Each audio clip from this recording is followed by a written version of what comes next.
Good afternoon and welcome to All About Animals. I am Sherry Graditor and we're sitting outside on a glorious day and we're here to talk about an organization called Spay and Stay. I have two guests. I'm going to ask them to introduce themselves. Okay. I'm Elizabeth Fischer. I'm president of the board and have been with Spay and Stay at least 4 years. My name is Gloria Seger, and I'm a board member, and I've been with Spay and Stay for almost 2 years now. Okay, and Spay and Stay is an organization that supports, is it TNR? TNR, Trap, Neuter, and Return of feral and stray cats. Okay, what is involved with Trap, Neuter, and Return? This is a process that is supported by the United States Humane Society for the humane treatment of feral and stray cats. What we do is we trap them in humane traps. We then take the cat in. A vet does surgery to spay and neuter, but we also do other medical processes. We put the cats back out healthier than when they came to us. We do distemper shots, 3-year rabies shots. We give them a microchip. We look at their eyes, their ears, give them some revolution and minor. What is revolution? Revolution is for fleas and ticks. It doesn't last long, but at least it gives them a chance to get rid of anything that's out there. And then we might do minor injury care if we see that the animal has some minor injuries. But mainly we're doing this at low cost. This is low cost spay neuter. And we have a program model which allows us to do this every day of the week. When Spay and Stay first started was 2002, so we are very happily celebrating our 10th year of spaying and neutering cats in Lake County, feral and stray cats in Lake County. And we have done, in that period of time, over 5,000 cats have been spayed and neutered in our program. And this last year we hit a real milestone for us. We did over 1,000 cats in 1 year. Our model used to be that we would have 1 day a month and we'd get volunteers to come in, volunteer vets, volunteer techs, and then volunteers to help at each station. Now we have changed the model where people are taking the animals to the vets themselves, picking them up later in the day. This way we're able to schedule them 5 days a week all year long. And so we're able to do more cats because the model allows us that flexibility. Let me ask you, well, two questions.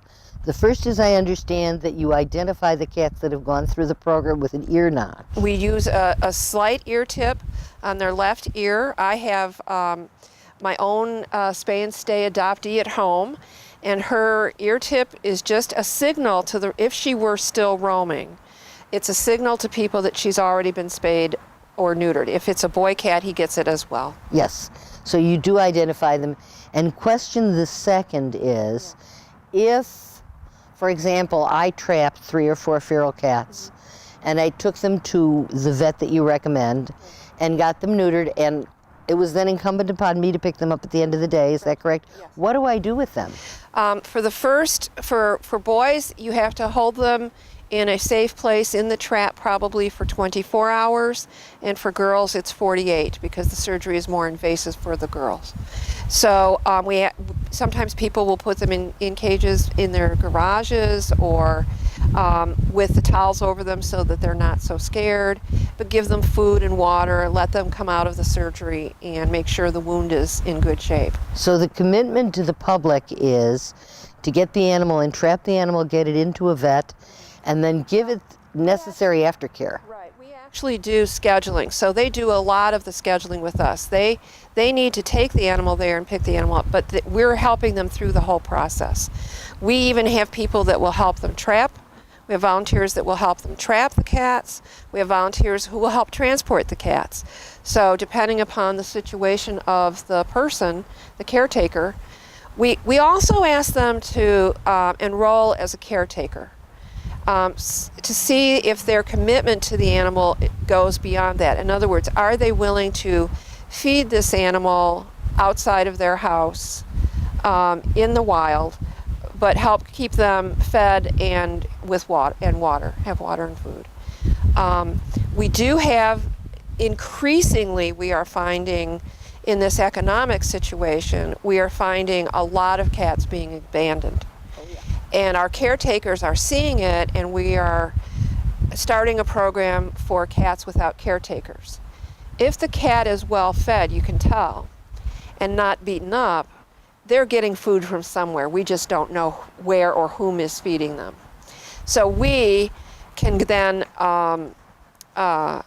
get with our caretakers' helps, we could get the cat done, spayed or neutered, so we're not continually breeding new cats, which would add to the population. That's the idea here, is to end feline homelessness by stopping the reproduction. And then we can replace them where they were. If there are kittens, we are trying to get people to help us find homes for the kittens if they can be socialized, if we find them early enough. Now, what about traps? Do you provide traps, lend traps? You essentially rent a trap from us for how long you need it, and we have a deposit on the trap because they're expensive, but we don't usually cash the check. We just give you the check back when you bring the trap back. Now, I hear and I read about feral cat colonies, and that there are caretakers for feral cat colonies. What is the difference between picking up a stray cat, getting it neutered, and saying, hey, I'm going to commit to feeding it, and being a caretaker for a feral cat colony? Well, primarily it's just the number of cats, because if it is an outside cat that, like, you're a good Samaritan, you're feeding an animal much like you feed the birds or any other animal outside, and you're caring for this creature who has no home, the colony is a situation when there are multiple cats, and you are caring for the multiple cats versus one or two. But it's primarily the same thing. How do feral cats overwinter? If there's a caretaker involved, you'd be amazed. We just had a caretaker meeting a week ago Saturday, and the caretakers have invented shelters. There are warming pads, there are water bowls that they buy at the pet store that keep the water warm, because obviously they can't drink ice, et cetera, et cetera. If there is no caretaker, we don't know how they're doing. How they're doing it. They're finding some place to survive. Yeah, because I know I see every once in a while, I'll see a feral in the woods, but out here I really don't see them that often. Unfortunately, our coyote population is such that ferals don't do real well out here. Right. And that is one of the concerns with feral cats, is the coyote population, because they will take and they will eat feral cats. They will also eat your house pets if you let them roam the streets, so please, please, please think about the fact that there are animals in the woods that might kill your pet, and especially if you've made your pet defenseless by taking away its claws. Don't let it out to die. Excuse me, I had to do that. I'm sorry, that's fine. Guys. We look at this as the TNR as the humane solution to a human problem.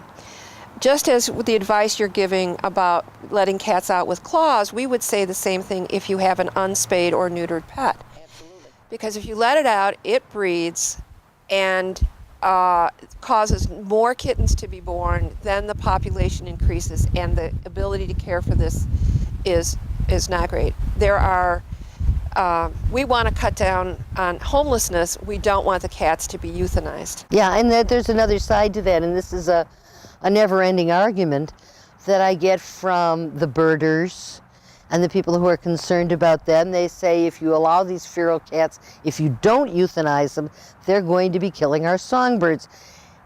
And I've come back many times and said if we could reduce the population, we don't have to take their lives, just their fecundity, if we will.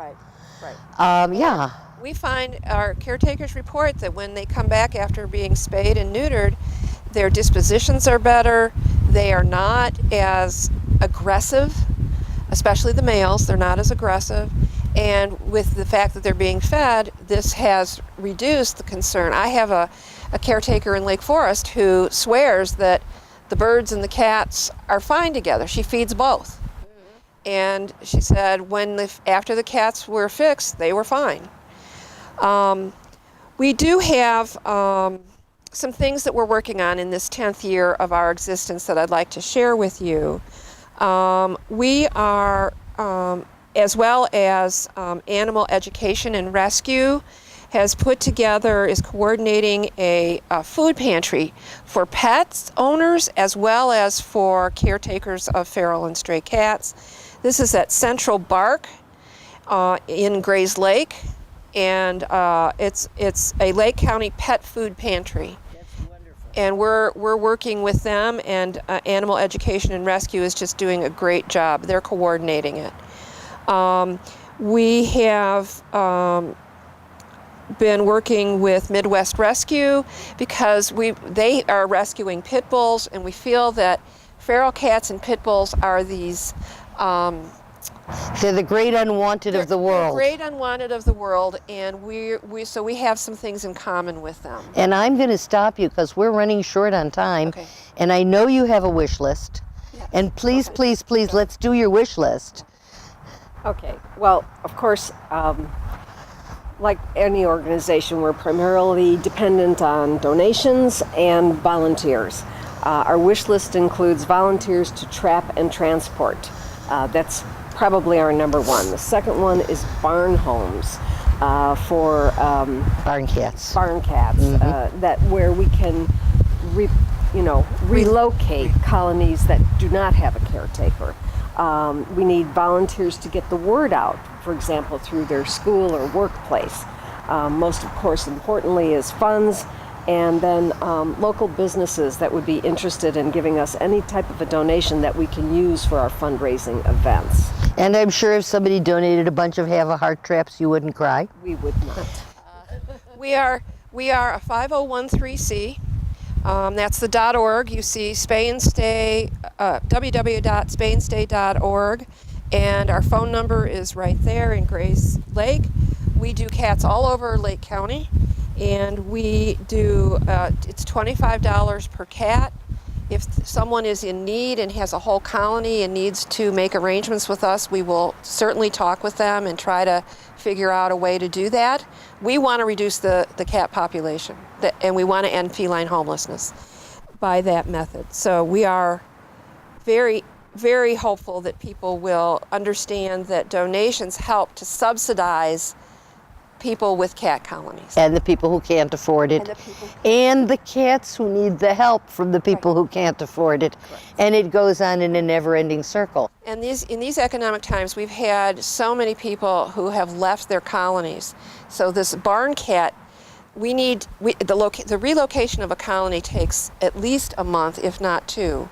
And the barns help us to do that, and our cats, we've relocated successfully a number of cats to a number of barns, but we're always looking for more. Barns are great. Cats kill mice. They get along beautifully with horses or cattle or sheep or goats.